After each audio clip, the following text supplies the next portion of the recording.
Hello, hello, hello, ladies and gentlemen. I gotta get a new intro. Maybe I don't know. You guys expect the 50 hellos when I make a video, but I'm unfiltered. You guys know that. But for a lot of you guys that don't know me, I'll give you a little introduction. My name is Shook. I like anything sports related. My favorite thing to do is play daily fantasy sports. It's where you draft players, enter a contest, compete for a top prize up at the top. And stuff like that. That's my favorite thing to do. But I also enjoy sports betting, prize picks. I make videos for all that stuff. So if you want to ever get into DFS, you can check those out. Haven't been making videos for that because the NBA season's over, but this is going to be more of an NBA video. You can apply this to multiple sports. It's really just the process that matters. But I asked you guys if you wanted the tools that I use to help me find props. That's what I'll be giving you guys today. Can't give you guys all the tools, unfortunately, on video, unfortunately, but I will give you guys the most important tools that I use. And been playing DFS full time for a little bit now, and just want to help people.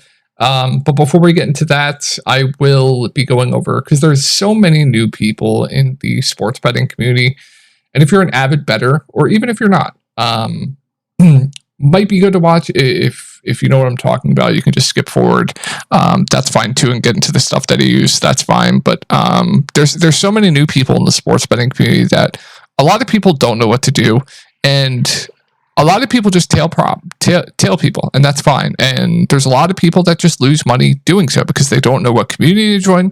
And there are so many scammers out there that don't know what they're talking about with, say, 20,000 followers, 50,000 followers, 100,000 followers. On Twitter, I'll give some few examples in a minute on what they do. And I think it's really, really important. I have never seen a video on YouTube addressing this, and I think it's very, very important to do so. What to look out for when you are finding a new community. Like I said, if you are profitable yourself and you're avid, or you're in a great community, you can skip right through this. That's fine. Just get to where I'm going over the stuff I use. That's fine. But let's give a little introduction to who I am. So this is I'll give you guys some credentials. This is from the past year or two. This is my DFS graph, daily fantasy sports graph. Now, daily fantasy sports is going to be, in my opinion, much harder to win in than, say, prop betting, sports betting, all that good stuff. This is my daily fantasy sports graph. Decent for the past year or two. That's what the sample is right now, a year or two.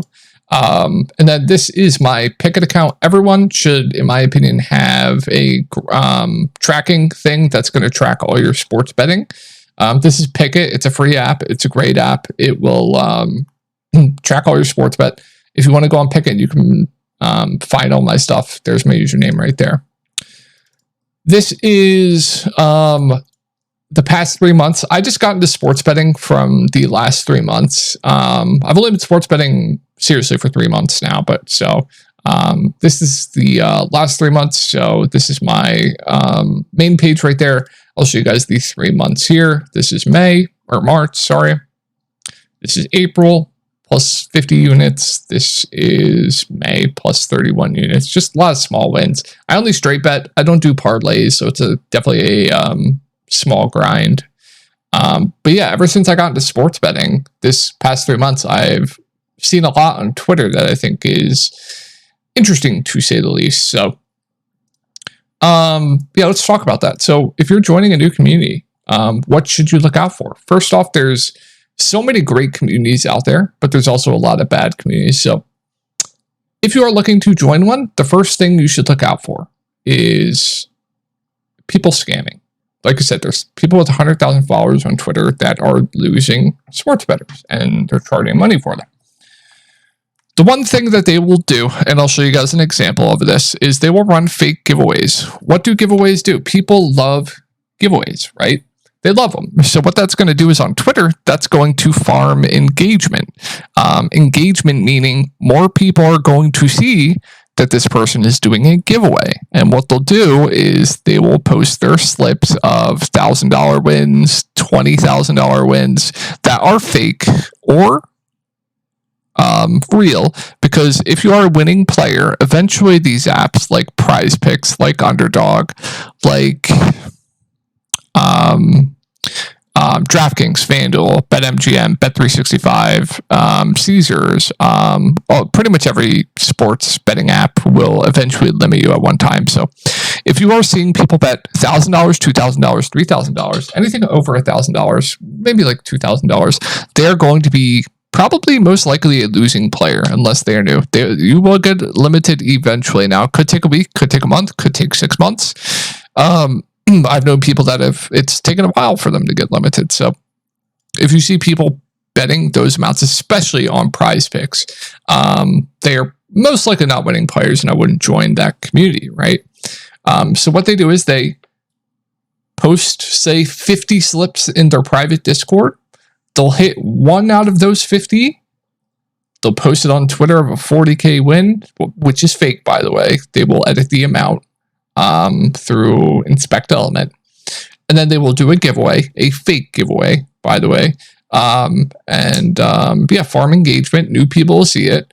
New people will come in. New people will join that community. They will lose their money. So that is the biggest red flag. That's like the main one I'm going to talk about. So I can show you guys examples of it. So you'll get limited eventually. This is me on FanDuel. This is an amount that basically a scam.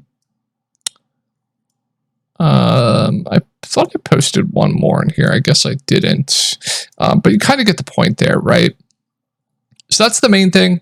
And what you should look out for when you are finding a community. So when you join someone, or if you're just looking to make a group, there's so many great people out there. And the thing to getting sports betting winning is,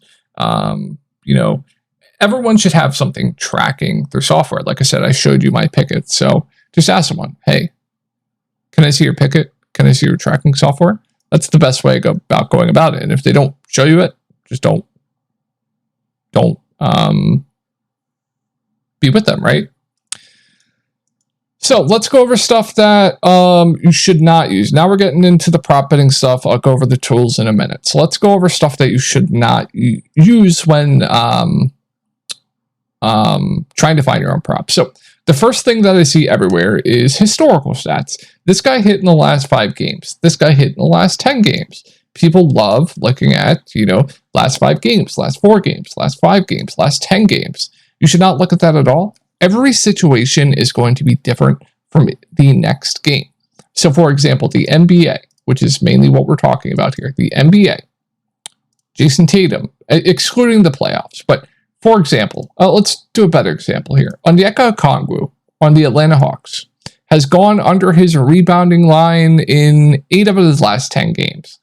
But people see that, they'll be like, okay, that's a good bet. No, it doesn't mean anything. Jalen Johnson, for example, were people out during those games? Were people in during those games? Was the team fully healthy? Was the opposing team fully healthy if you're doing specific matchups?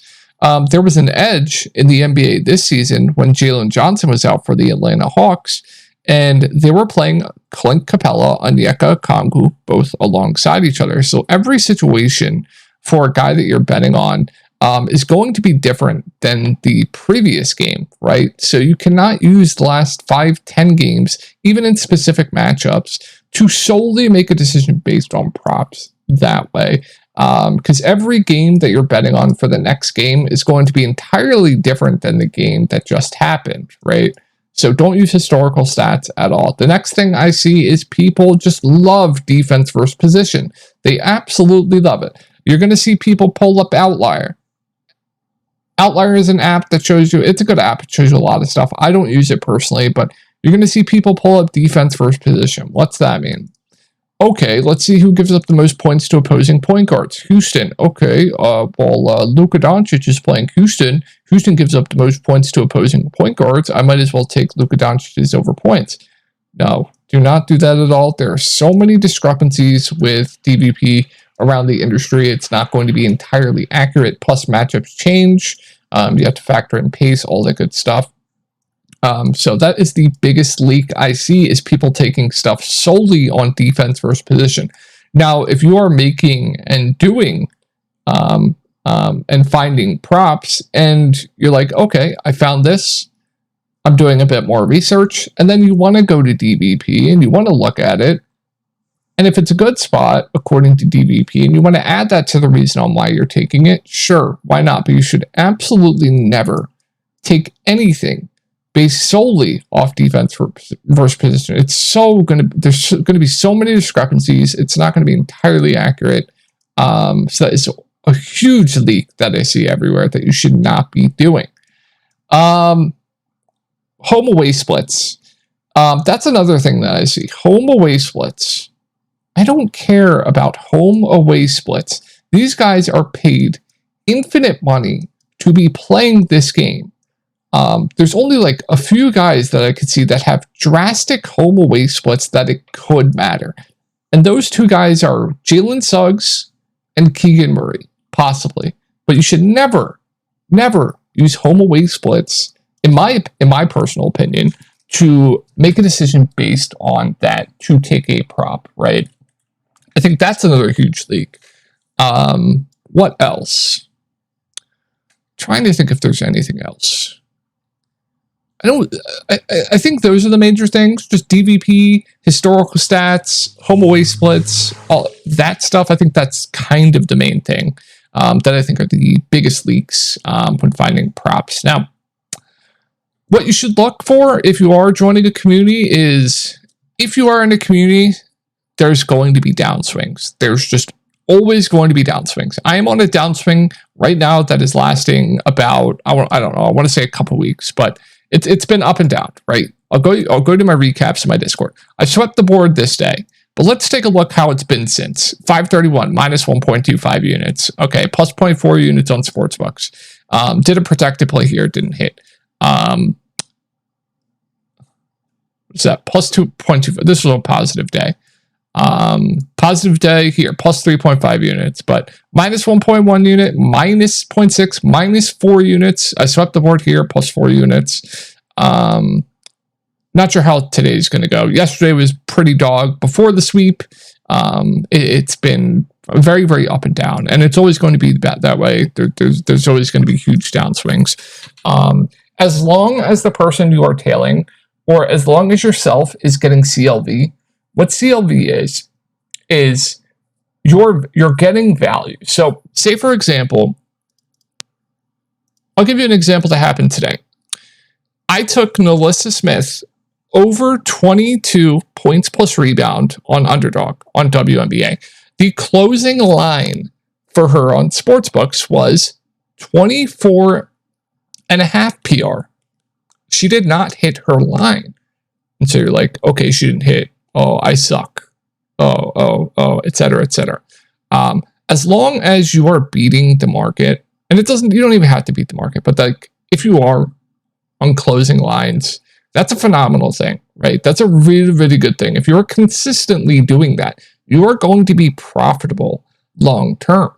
1000%. That's the name of the game, right? So that is a massive, massive thing. If you are consistently getting CLV on props, you are going to be profitable long term. And it is a long-term game. Absolutely a long-term game. So you have to have a bankroll, follow bankroll management. You yourself should be going by units. Whoever you're with, if you're in our community, you should be going by units. Personally, for me, once NBA ends, I post very small unit size. I post like 0.5 unit bets. Seriously. So that's yeah, I'm not going to get into bankroll stuff. I mean, that's all I see is the same stuff over and over again. Hopefully this video is a little bit different for you guys. So yeah, as long as you're getting CLV on bets, it does not matter. The outcome of the bet does not matter at all. As long as you're consistently getting CLV, you did your job, or your premium service that you're paying for, they did their job. They did their job. That's all that matters. So yeah, that's the good thing. All right, let's get into the stuff I use. And if you ever need to get a hold of me, you can get a hold of me on Twitter right here. All right, let's get into the stuff I use. I think the biggest thing I use is going to be NBA Wowie. And I don't know how this stuff is free. These are all free tools that I'm going to show you. I don't know how this stuff is free. I would pay immense money for this.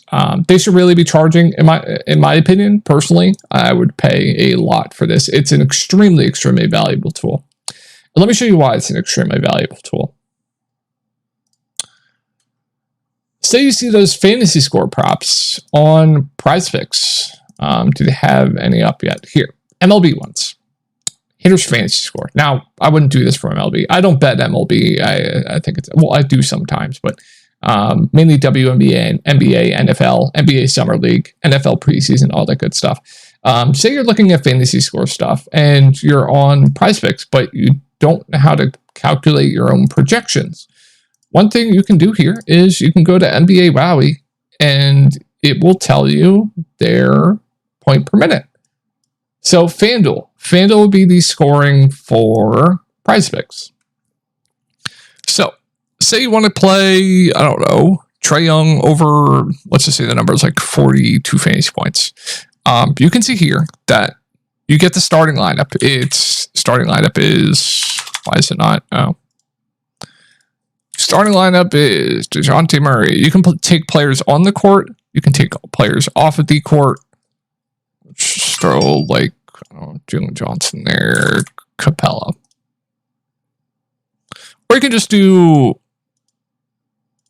how he is with DeJounte Murray on the court, right? Because they're both going to be extremely high usage, right? And you can see he's like 1.1 at 1.9 playing alongside DeJounte Murray, but they might stagger a decent amount. On the season, you can see he's, this is just in general, he's 1.25. So say you get a starting lineup, maybe you put the starting lineup in, who he's going to play alongside, and you can take players on off the court, and then you can calculate, you know, what's his average point per minute going to be, and what's his minutes, like per 36, like 1.25, going to be around 45 fantasy points. But you have to factor in, you know, like matchup, pace of the game, etc. So maybe you dock points, stuff like that. Say like, you know, for example, Trae Young is out for the night. You can take him off at the court, and you can see what the players' rates on the team are without Trae Young on the court. And you're going to see the biggest bump here in DeJounte Murray, and it's going to be an absolutely staggering bump.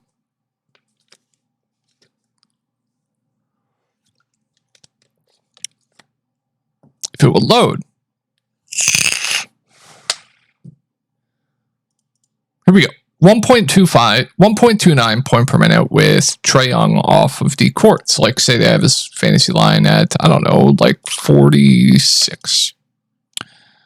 1.29 times 36, 46.44. That was a pretty good guess. But do it with like each situation, you know, who's on the team, because obviously, you know, do it by season. This is just an example. So like by season, whoops.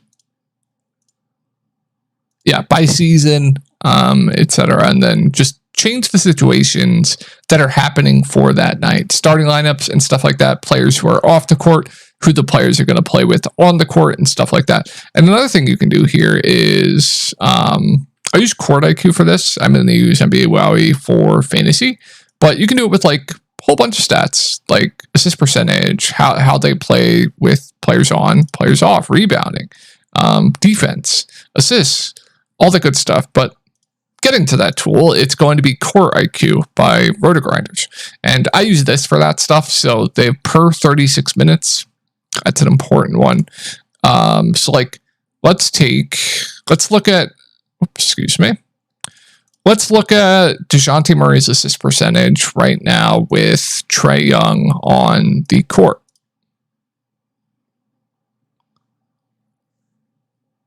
So we'll just add Trae Young there. He has a 16% assist percentage with Trae Young on the court. Now let's take him off.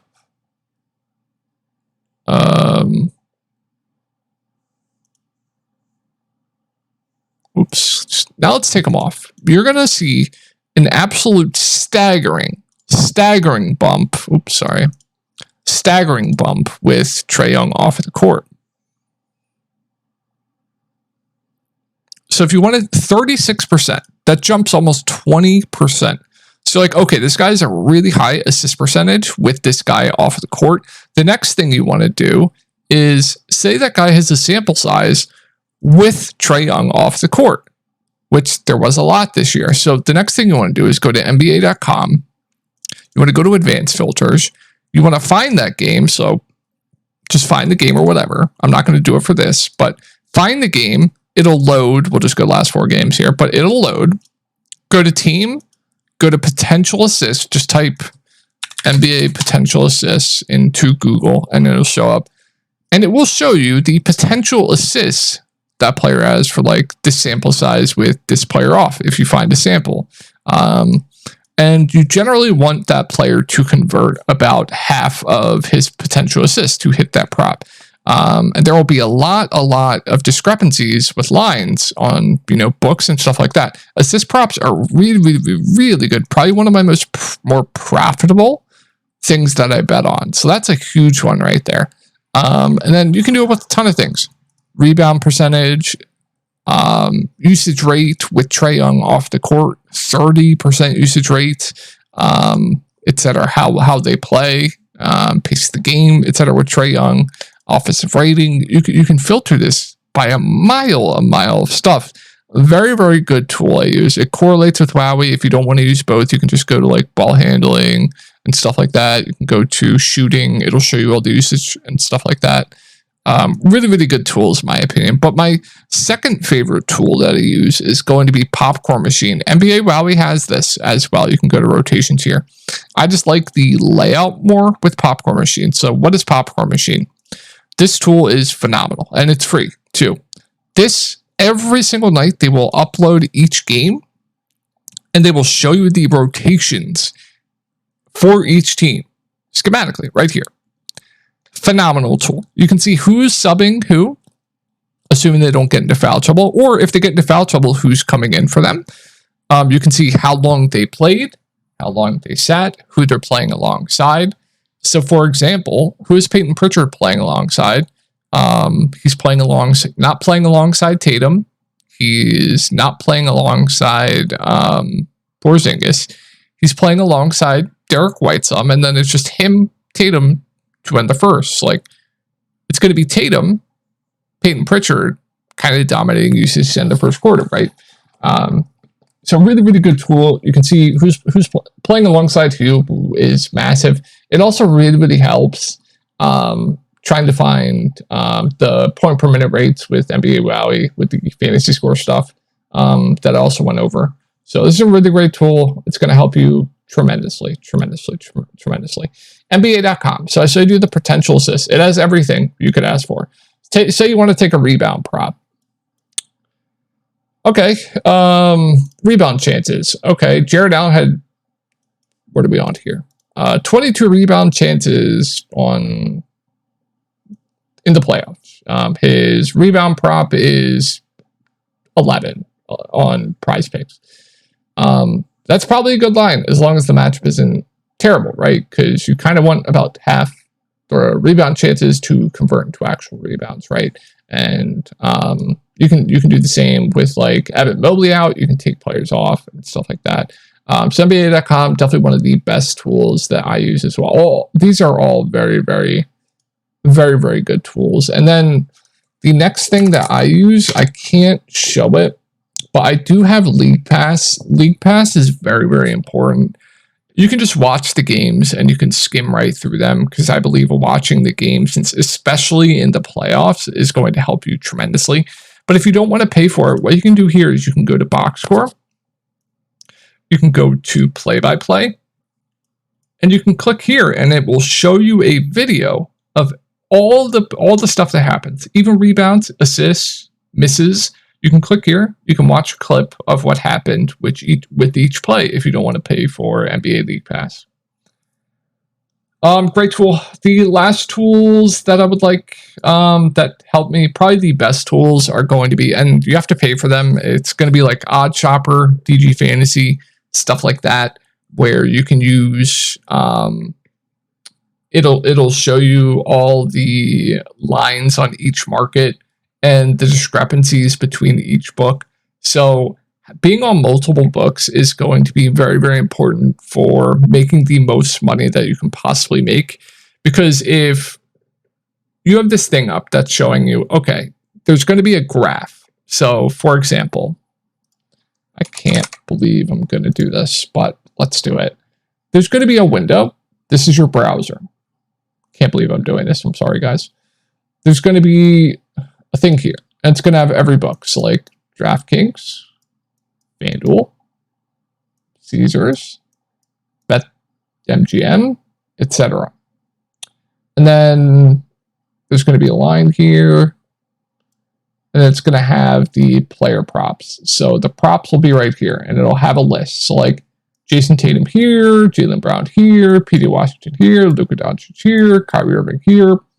And then it will show you the juice on each prop. So like it's minus, to go over their points, it's minus 120 on DraftKings, minus 110 on FanDuel, minus 140 on Caesars, minus 130 on whatever this is. Fliff, if you guys are on Fliff, it'll probably be minus 500 because they juice everything to piss. But you kind of get the point here. It'll show you all of the lines and what their juice is, and that's how you can shop for the best odds. I definitely suggest that. It's going to win you a lot more money than just taking everything on one sports book, right? So really suggest doing that as well. I think that's going to do it, guys. I really think, I don't think I'm missing anything. I kind of went off the fly here. I didn't have a script. I literally just went off the top of my head. Maybe I'll go a bit more in depth in another video, or else this video would just be way, way too long. This would be like 2-hour video if I went more in depth. So if you want a part 2, let me know. I will make a part 2. But this is kind of the basics that I use, and then you can get a lot more in depth in the future. So that's going to wrap it up for the video. I hope you guys have before I do, I just want to shout out some people that I know are winning players, and they do have their own Discord. So DKDFS on Twitter, BP Cologne on Twitter, DFS Dojo. They're very good. Trying to think if I know any more. Those are the main 3 guys. I talk to them every day. They're great. But you can find so many great people on Twitter. And if you're not sure about them, just ask for the results. So yeah, gonna wrap it up for the video. I hope you guys had a great, fantastic night, and I will talk to y'all later.